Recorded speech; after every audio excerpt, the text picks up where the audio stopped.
sabia que uma das palavras mais digitadas no Google é a palavra depressão? E é um tema que as pessoas procuram muito, as pessoas têm muito interesse e dúvidas, e é por isso que a gente está conversando hoje com o Felipe, que é médico, e vai bater um papo sobre isso. Felipe, o que é a depressão? Rafaela, depressão ele é um distúrbio mental muito prevalente em que a característica da causa são de alterações de humor, em que o paciente tem como os dois principais sintomas a tristeza, ou humor deprimido, ou a desesperança, e a diminuição do prazer em fazer as atividades do dia a dia, e isso tem que contar como a maior parte dos dias da semana e que percorra a maior parte do seu dia a dia também. Depressão é frescura? Não, depressão é um transtorno bastante sério, que precisa tomar um devido cuidado, tem que fazer um acompanhamento com profissionais de saúde. Normalmente o tratamento ele é realizado multidisciplinar, de forma em que há um acompanhamento médico e um acompanhamento psicoterapêutico. Em muitos casos, há necessidade de fazer uso de medicações para dar seguimento ao tratamento. Por que as pessoas banalizam, né? Você acabou de explicar pra gente, é um distúrbio, é uma doença, ou seja, é orgânico.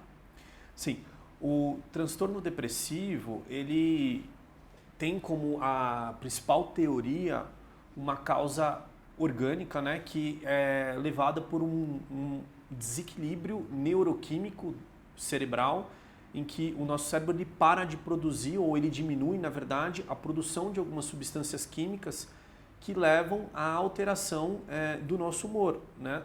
Fazendo com que a gente se sinta com essa tristeza, essa desesperança, e com que nos leve também a alterações do sono, alterações do apetite, a falta de energia, a motivação. Então, não tem nada de frescura, tem uma fisiopatologia por trás desse tipo de transtorno, por isso precisa ser tratado e muitas vezes com o uso de medicações. Existe só um tipo de depressão? Não, a gente tem diferentes tipos de severidade do transtorno depressivo, né? Tem o transtorno depressivo leve, o moderado e o grave. É importante diferenciar porque em inúmeros casos a gente consegue fazer o acompanhamento e o tratamento do transtorno depressivo leve apenas com a psicoterapia, né? Em alguns casos há necessidade de fazer concomitantemente o uso de medicações, e já nos casos dos transtornos depressivos moderados e graves há necessidade do acompanhamento psicoterapêutico e do uso de medicações. Então são as duas coisas. Acompanhamento psicológico e um acompanhamento psiquiátrico. Sim, o transtorno depressivo, ele como as inúmeras doenças que a gente tem dentro da saúde mental, ele é multifatorial, né? São várias causas que levam a pessoa a ter o transtorno depressivo.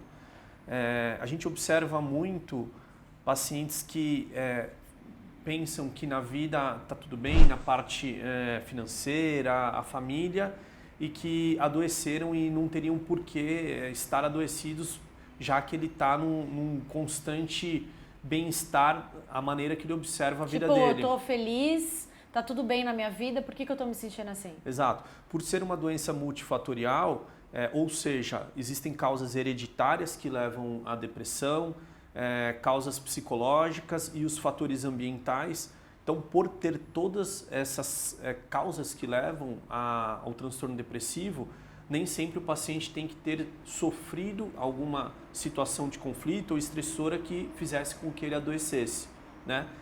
E para linkar com o tratamento, ele acaba também sendo um tratamento multidisciplinar, né? Ele é mais efetivo quando se faz dessa forma, com acompanhamento psicoterapêutico, com atividade física e com o tratamento medicamentoso. Por que as pessoas abandonam o tratamento? Ou eu escuto muito esse discurso, eu comecei a tomar medicação, mas eu fiquei pior, Sim, então eu parei. O complicado do profissional de saúde que prescreve a medicação para tratar os transtornos depressivos é porque o início do uso de grande parte dos antidepressivos ele pode levar a alguns efeitos colaterais no paciente. E aí, quando mal comunicados para o paciente, esse é um dos grandes fatores, faz com que o paciente não continue o uso das medicações, não entendendo muito bem aqueles efeitos colaterais que ele vem sentindo e não dando a continuidade no tratamento, né? Outra causa muito comum é que o paciente, ele às vezes remite os sintomas, ele está lá sentindo completamente bem depois de um tratamento, de uma manutenção do uso da medicação, e ele começa a acreditar que ele está bem e não precisa da medicação. Ele não faz o raciocínio ao contrário, de que ele está bem porque ele está tomando a medicação. E aí acaba suspendendo o uso da medicação sem ter tomado a medicação durante o período de manutenção correto, né? E aí, em muitos desses casos, o paciente apresenta as recaídas e precisa iniciar desde o início do tratamento. Eu mesma, que já faço tratamento, né, psiquiátrico, psicológico, no início do tratamento eu abandonei diversas vezes, mesmo o médico dizendo que eu não podia, e achei que eu estava ótima, e tempos depois eu tive recaídas. As pessoas às vezes não acreditam nisso, mas isso é muito real. Sim, é uma situação bastante delicada. Muitas dessas recaídas surgem com sintomas mais intensos do que do início do tratamento e o paciente tem um prejuízo muito importante do seu bem-estar. A gente tem informações da Organização Mundial de Saúde que até o ano de 2020 o transtorno depressivo maior será a doença que mais vai incapacitar o trabalhador, né? Então é um distúrbio que é muito importante, que precisa ser dada a devida atenção para que a gente evite esse fardo financeiro e esse impacto psicossocial em toda a população. E o sofrimento, né, que causa. Tanto do paciente quanto de todos os familiares. Só para a gente finalizar e quem estiver assistindo entender.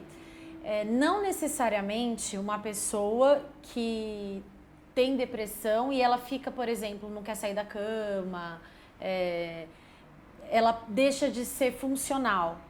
Então, é possível uma pessoa trabalhar, se relacionar e mesmo assim ter depressão? Completamente possível, né? Durante um período do tratamento do transtorno depressivo, o paciente tem a melhora completa dos sintomas, né? É assim que a gente espera que evolua o tratamento da pessoa. E diante disso, ele tem uma qualidade de vida normal, né? Ele pode trabalhar, ele pode ter relações sociais e de família, enfim, a rotina e o dia a dia do paciente ficam normais depois de um período do tratamento. Como que o familiar pode perceber que tem alguma coisa errada, que o filho, que o marido, ou alguém próximo, enfim, um colega de trabalho, que precisa surgir um alerta porque o comportamento está diferente? Tem alguns pequenos nuances para comparar pacientes que são crianças e adolescentes e idosos, né? Mas de uma maneira geral, os pacientes, os familiares, eles vão perceber que o paciente tem um maior isolamento social, ele começa a apresentar uma falta de iniciativa e uma falta de prazer em fazer as atividades do dia a dia. Alguns pacientes apresentam-se com um humor mais irritável.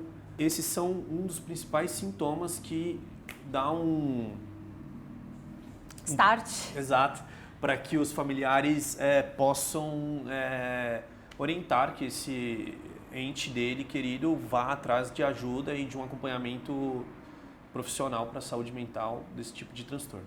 Para a gente terminar, depressão pode não ter cura, mas possui tratamento e dá para conviver numa boa? Sim, o paciente que está sofrendo com esse tipo de distúrbio mental, ele pode ter uma vida normal, porém ele precisa procurar um acompanhamento com profissionais de saúde mental, psicoterapeutas e médicos para dar o seguimento e assim ter um bem-estar de saúde, realizando todas as suas atividades laborativas e as atividades sociais como antes. Qualquer outra doença. Exato. E eu também sou posso assinar embaixo, porque eu faço tratamento psiquiátrico, psicológico e estou aqui muito bem. Que bom, excelente. Gente, obrigada, até a próxima. Até.